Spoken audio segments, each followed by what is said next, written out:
Muy bien. ¿Cómo les fue con la tarea? ¿Lograron descifrar cuál era la función lógica de este circuito? Justamente aquí quedamos en el video pasado.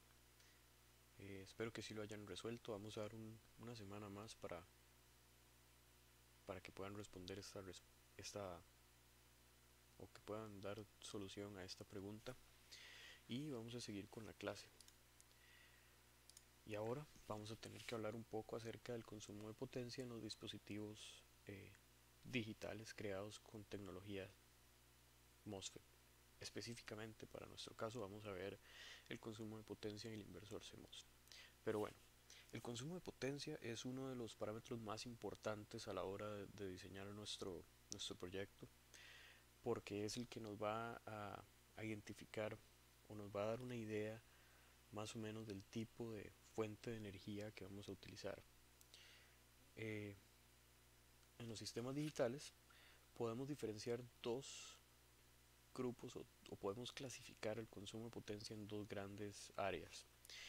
Desde una primera perspectiva, la potencia estática es la potencia que se da cuando el transistor está en estado estable o los transistores están en estado estable. En este caso, decimos que el circuito está inactivo y es justamente cuando ya el transistor o más bien nuestro circuito lógico transicionó de un estado a otro y estamos en el estado estable donde la entrada no cambia con respecto al tiempo.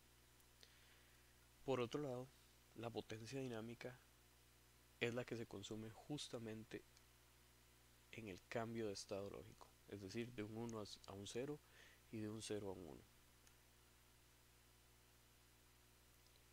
Bien, la potencia estática, como vamos a ver en la siguiente filmina, está compuesta principalmente por tres grandes factores. En primer lugar, la corriente que se fuga a través de la compuerta. En segundo lugar, la corriente de su umbral. Y en tercer lugar, la corriente de reversa que se da entre las juntas PN, que hay entre el substrato y las regiones activas. Por otro lado, la potencia dinámica está compuesta por lo que llamamos la corriente de corto, que tiene que ver con el voltaje de disparo que vimos en el video anterior, de los tiempos de subida y de bajada, y también la potencia que se consume al cargar o descargar cargas capacitivas conectadas a la salida de nuestro sistema. Como dice aquí en esta filmina, estoy grabando. Sí. Como dice en esta filmina, la potencia dinámica es mucho más grande que la potencia estática en general, ¿verdad? Y a su vez la disipación por carga capacitiva referente a la potencia dinámica es mucho mayor que la potencia consumida por corrientes de cortocircuito. Bien, ¿por qué es importante ahora o por qué antes se consideraba despreciable la potencia estática y ahora no? Básicamente, la respuesta a esta pregunta tiene que ver con el escalamiento de nuestros dispositivos. Conforme vamos haciendo nuestros dispositivos más pequeños, tanto va escalando nuestra corriente de su umbral, nuestra conducción en la compuerta, y eso hace que cada vez esas corrientes de fuga sean más importantes o más necesarias de considerar al momento de realizar nuestro diseño. Bien, con respecto a la potencia estática, como dijimos, tres son sus factores principales. La corriente de su umbral, que es aquella que sucedía cuando el VGS era menor que VTH, ¿recuerdan?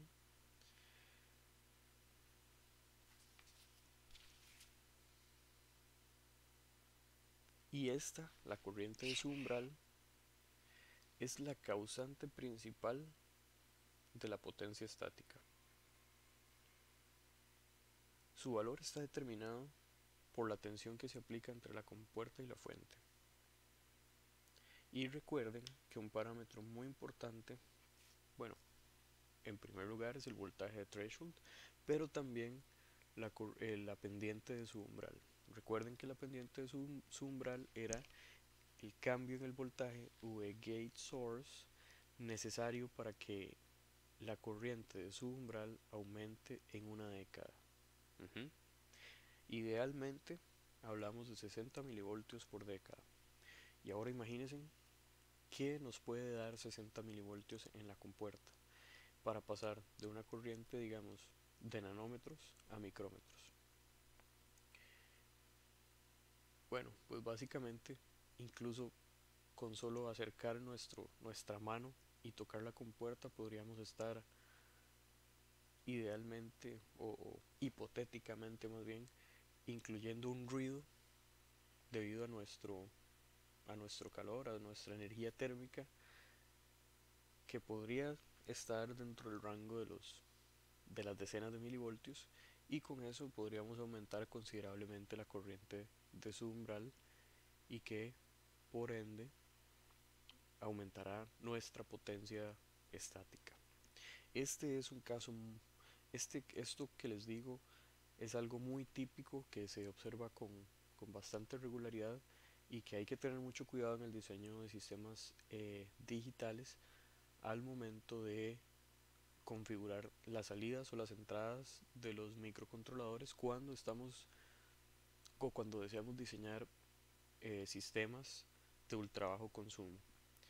Cuando llegue el momento, específicamente en el curso de diseños de sistemas digitales, van a ver la estructura de una compuerta, o más bien de un pin de entrada y salida de uso general, y van a ver que en alguno de los casos la compuerta es la que se utiliza para de alguna forma censar una señal de entrada, y si esta compuerta la dejamos como llamamos flotando, entonces simplemente con con el acercamiento o con solo tocar el pin con nuestros dedos podríamos generar un voltaje VGS que haga cambiar nuestra corriente de su umbral y echar a perder nuestro diseño con respecto al consumo, a una necesidad de consumo bajo de potencia.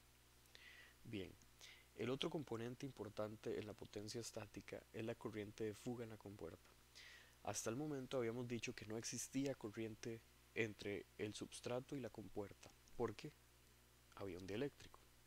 La realidad es que esa corriente existe, es muy baja, pero existe, en donde por medio del el fenómeno de tunelaje, los portadores de carga, ya sean electrones en el NMOS o huecos en el PMOS, fluyen hacia la compuerta, degenerándola y causando una corriente parásita que ayuda a incrementar la potencia estática de nuestro sistema. Este efecto cada vez es más peligroso, digamos, o más evidente conforme disminuimos el tamaño, o sea, el tamaño de nuestra tecnología, porque cada vez que disminuimos el tamaño de nuestra tecnología, disminuimos tanto L como W, recuerdan parámetros fundamentales de la estructura del MOSFET, pero también disminuimos el ancho del espesor del dieléctrico. Y cuando hacemos eso, la conductancia entre la compuerta y el substrato aumenta un poco. Y eso favorece a que el efecto túnel se dispare de alguna forma. Por último, existen corrientes de reversa. Recuerden que si tenemos un NMOS, aquí tenemos material semiconductor. Vamos a ver con el dibujo. Vamos a tener que hacer aquí una nueva imagen. Vamos a ver, este era la clase de la semana pasada, o más bien, perdón, la clase del martes. Y vamos a hacer aquí un nuevo blog de notas. Ajá.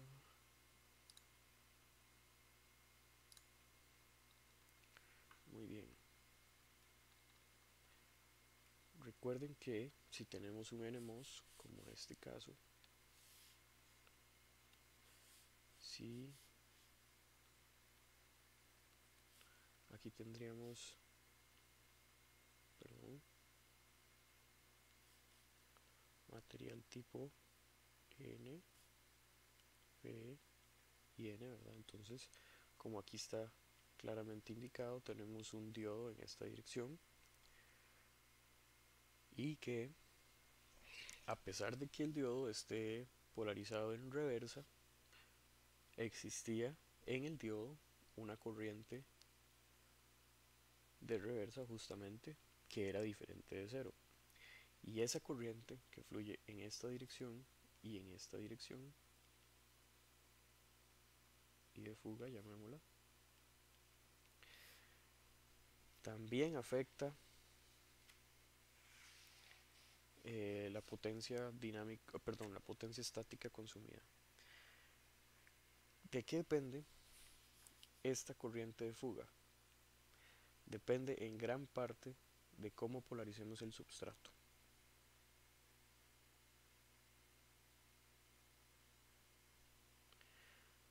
Sin embargo, por, por más que nos esforcemos en polarizar el substrato de la forma óptima, siempre va a existir una corriente de fuga que va a afectar o va a incrementar específicamente nuestra potencia estática. Muy bien, vamos a ver. Por otro lado, la potencia dinámica se da cuando estamos transicionando de un valor lógico al otro, debido a que la entrada transicionó de un estado lógico al otro.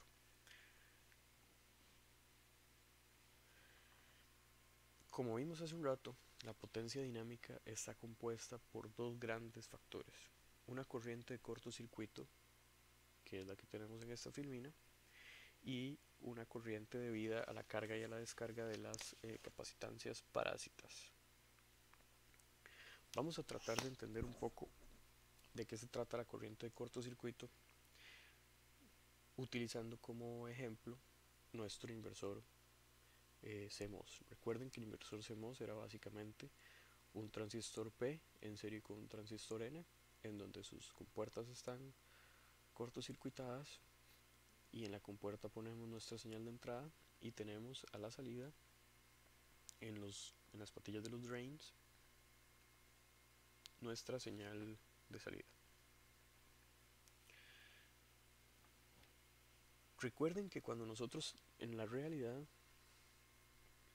la potencia, o sea, una señal, vamos a ver dónde estoy aquí. Ok, momento, por favor.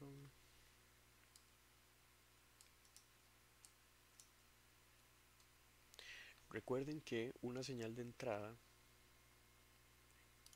por poner un ejemplo, del, que tenga una forma cuadrada, recuerden que una señal cuadrada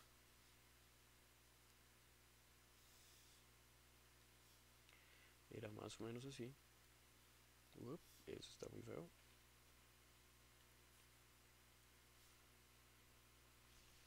Era más o menos, vamos a ponerla por acá, por aquello, y que podemos dibujar algo más aquí.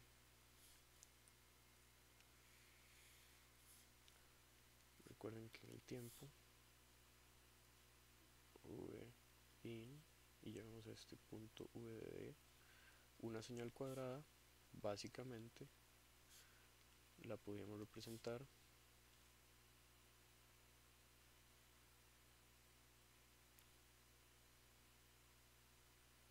así, de forma ideal, ¿verdad? Pero en la realidad, este flanco y este flanco no suceden en un tiempo igual a cero. Esto no es cierto. La realidad es que si hacemos un zoom de esto, vamos a tener algo más o menos así.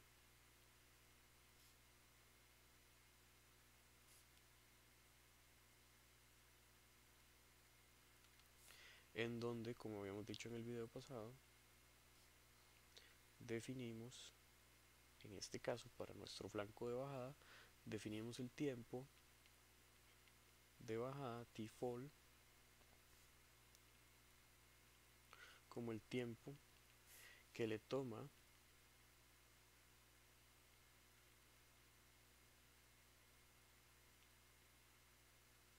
a nuestra señal digital de pasar del 90% de su valor máximo al 10% de su valor máximo, T-fall o tiempo de bajada.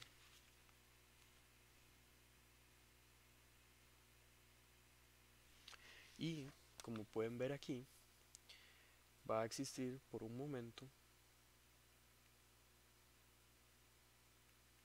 un voltaje que va a hacer que Vout sea igual a Vin. Y recuerden que cuando eso sucedía estábamos en el punto de disparo del sistema,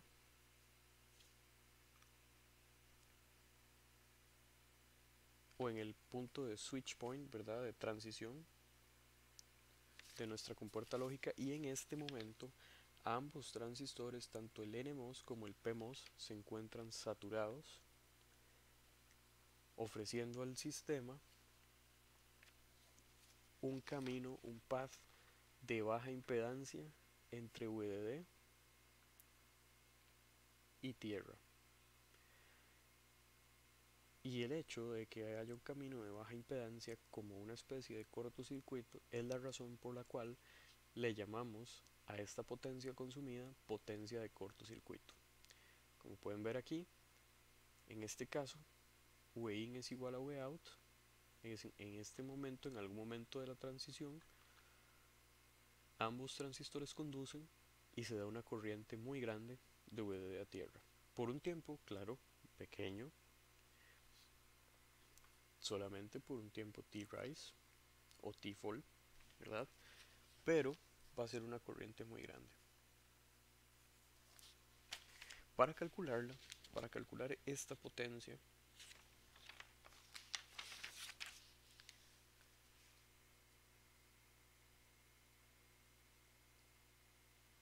tenemos que tomar en cuenta varias... Tenemos que tomar en cuenta el hecho de que se da, o su valor máximo se da cuando In es igual a Vout. Si además consideramos un inversor simétrico, ¿qué era un inversor simétrico? Lo, lo tenemos en, en los videos anteriores. Si tenemos un factor de actividad de 1, ¿qué es un factor de actividad? Básicamente, el factor de actividad relaciona o nos dice qué probabilidad hay de que el transistor o de que el arreglo lógico, eh, ¿cuál es la palabra que estoy buscando? Transicione, que nuestro arreglo lógico transicione en un periodo determinado. Si tenemos un factor de actividad de 1, tenemos una posibilidad del 100% de que, de que nuestros transistores, de que nuestro inversor en este caso, transicione de estado en un periodo determinado. Y por último, si consideramos que el tiempo de subida, es decir, este de acá, y el tiempo de bajada son iguales, entonces, en primer lugar, que T-rise sea igual a T-fall. En segundo lugar, que nuestro inversor sea simétrico. ¿Qué quería decir que nuestro transistor fuera simétrico? Bueno, vamos a ir a revisar al video anterior. Básicamente era que los voltajes de threshold del P y del N fueran iguales, que nuestro factor,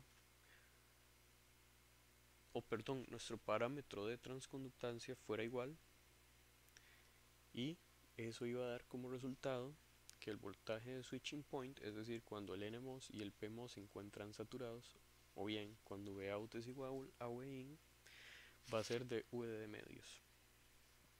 Entonces, perdón, y en tercer lugar, que tengamos un factor de actividad igual a 1.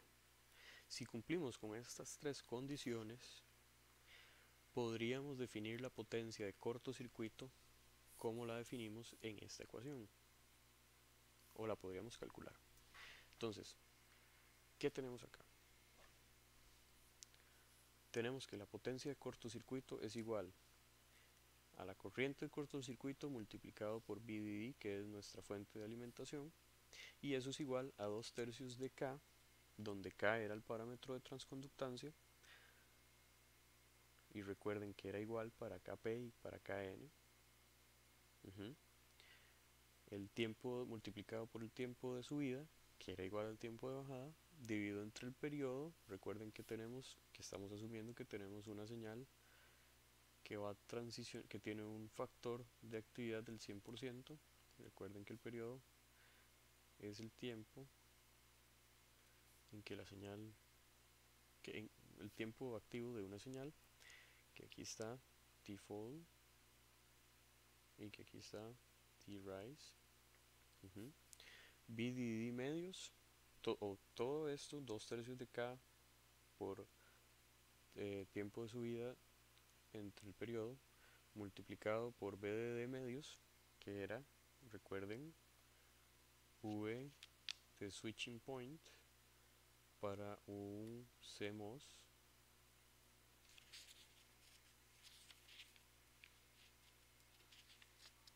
simétrico, y VTH, voltaje de threshold, que para un transistor, para un inversor simétrico era igual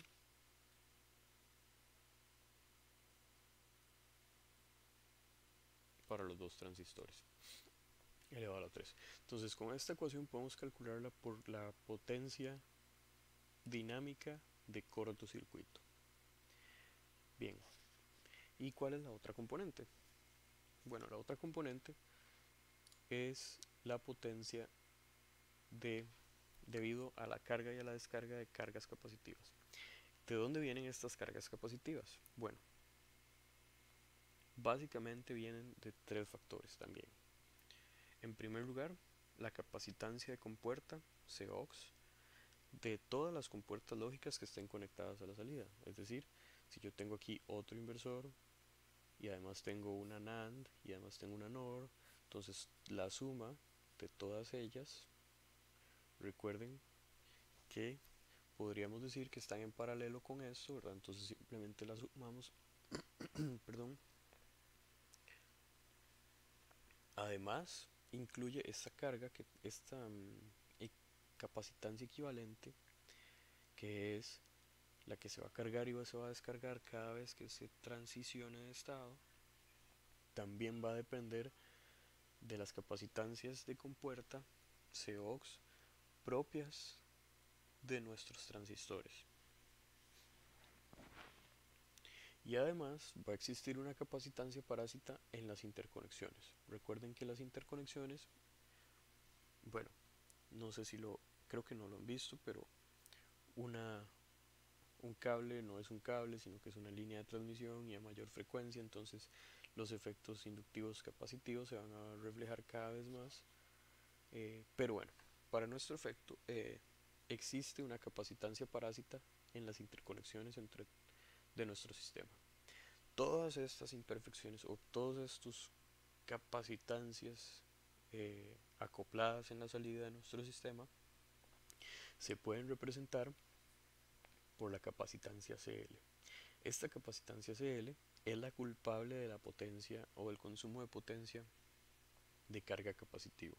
¿Por qué? Porque en algún momento, por ejemplo, cuando tenemos aquí un 0, vamos a transicionar, ¿verdad?, a que esto se abra, a que este transistor se desactive y este se active, y esto entonces va a cargar nuestra capacitancia a VDD, ¿verdad? Por medio de transistor PMOS, que como vimos en los videos anteriores, es un buen transmisor de unos lógicos.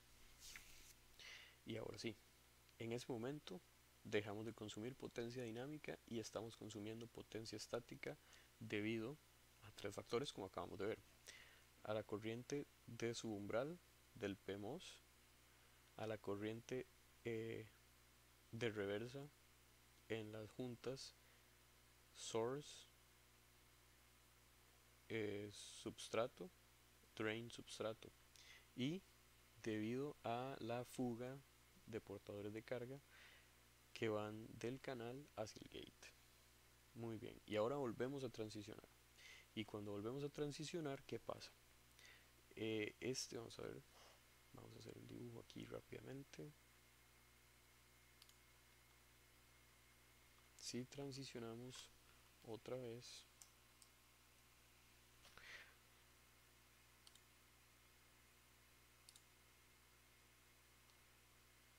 ¿dónde estoy? Aquí. Epa, se perdió. Opa. Ah, perdón, es que esta no es.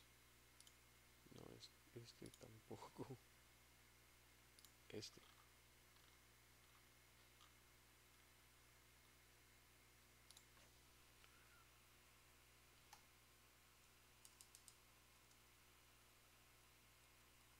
Ok. Vamos de nuevo.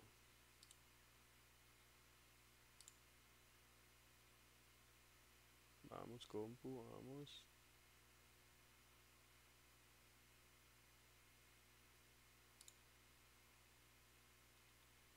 Ok. Entonces, como estábamos diciendo, teníamos aquí VDD. Aquí teníamos un 0. Y entonces esto cargó, disipó por algún momento una potencia dinámica que cargó este capacitor. Ajá. Y a partir de ahí entramos al momento en que este transistor está encendido, pero la corriente que fluye a través de él es solamente la corriente estática, que tenía tres componentes, ¿verdad? Subumbral, corriente hacia el gate y corriente de reversa en las juntas PN. Ok, y ahora vamos a transicionar. Entonces pasamos de 0 a 1.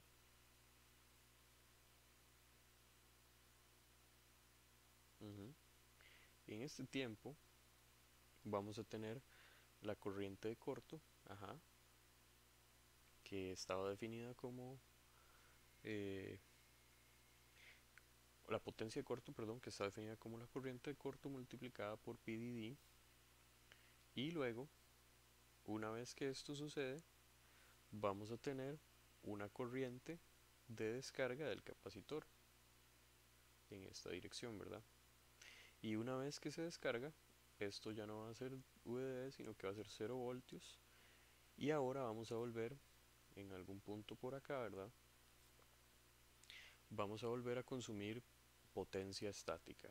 Y otra vez, corriente de subumbral, corriente en la compuerta y corriente en las juntas.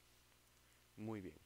Entonces, podemos ver que dinámicamente el efecto de la carga y la descarga de esta capacitancia hace que fluya una corriente relativamente rápida, pero relativamente amplia en magnitud, que nos va a definir una potencia disipada. Esa potencia disipada se calcula con esta ecuación. Y otra vez, ¿qué componentes tiene esta ecuación? Tiene el factor de actividad, que lo habíamos definido como la probabilidad de conmutación de la salida debido a cambios en la entrada en un periodo. Cuando tenemos una señal cuadrada, nuestro factor de actividad es de 1.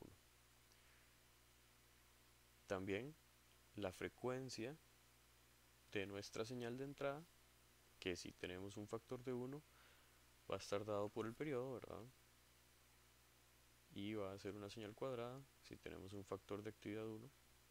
Y de nuevo, el periodo de nuestra señal sería esto, por lo tanto 1 entre T sería igual a nuestra frecuencia, ¿verdad? Capacitancia de carga, que dependía de estos tres componentes, y VDD medios. Muy bien, entonces con eso terminamos nuestro análisis de potencia.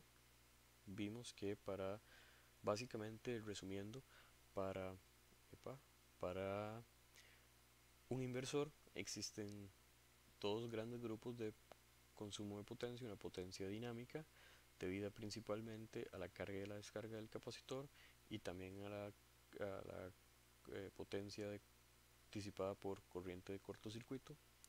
Y además, una vez que pasa el trasciente, una vez que ya la salida está estabilizada, vamos a tener una potencia estática debida a tres factores fundamentales. Lo repito de nuevo: corriente de subumbral, corriente en el gate, de fuga en el gate, y corriente de reversa en las juntas PN. Muy bien. Un dato curioso, una gotita de sabiduría, es el hecho de que, como ustedes van a ver o si no es que ya lo han visto, cuando ustedes utilizan microcontroladores, deben poner capacitores de desacople en la entrada, en las fuentes de energía. Vamos a ver, esto es un dato bastante random. Mire, aquí tenía la clase 1.5 para ver si la podían leer. Espero que la hayan podido ver. Si tienen algún problema, por favor díganme para corregirlo. Básicamente les quería mostrar así rápidamente, antes de continuar con el siguiente tema, capacitores de desacople.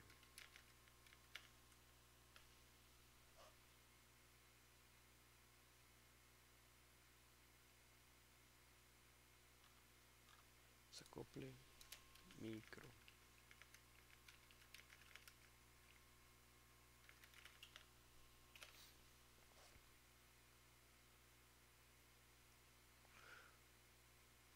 Vamos a ver las imágenes.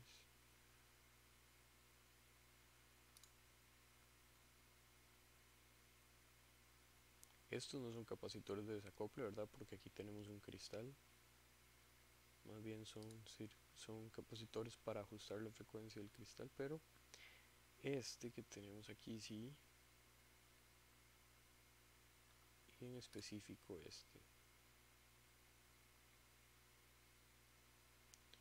este sí es un capacitor de desacople. Y la razón por la que está ahí es justamente por las corrientes o por el consumo de potencia dinámica. ¿Por qué?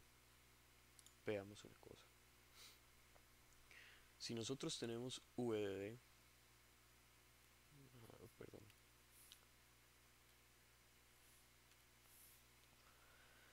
si nosotros estamos suministrando VDD y casi siempre es constante, llega un momento en que tenemos una corriente corto y VDD cae un poquito y luego regresa.